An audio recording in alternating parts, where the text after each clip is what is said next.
Pour la 66e fois consécutive, les maires de l'Isère se sont réunis en cette journée du 12 octobre 2024.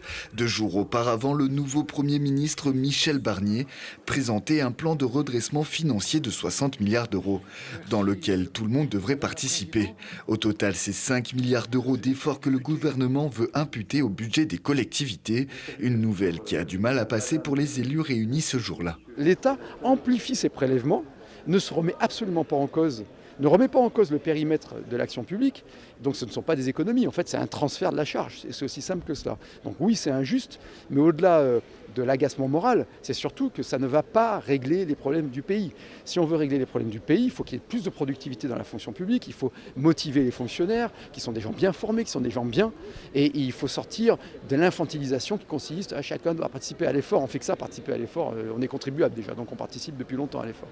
Les premières estimations évoquent 6 millions d'euros pour la métropole de Grenoble, plus de 28 millions pour le département de l'Isère ou encore 1,4 million d'euros pour le Grésivaudan. Malgré une absence de nombreux représentants de gauche lors de ce congrès, le coup de colère des collectivités fait l'unanimité. Philippe Lorigné, maire de Crolles, ville haute, soutient le mouvement.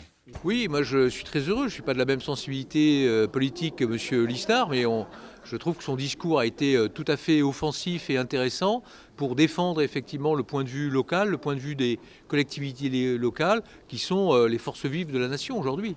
Pour l'instant, rien n'est fait. Si l'examen du projet de loi finances 2025 débute le 21 octobre, l'Assemblée nationale procédera à un vote solennel le 19 novembre 2024. Pour l'avenir de notre pays, pour relever les défis de notre époque, le défi économique, le défi écologique, le défi démographique, le défi démocratique.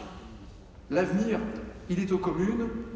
La seule solution, c'est de remplacer la bureaucratie par la démocratie locale. Vive les communes de l'Isère, vive les communes de France.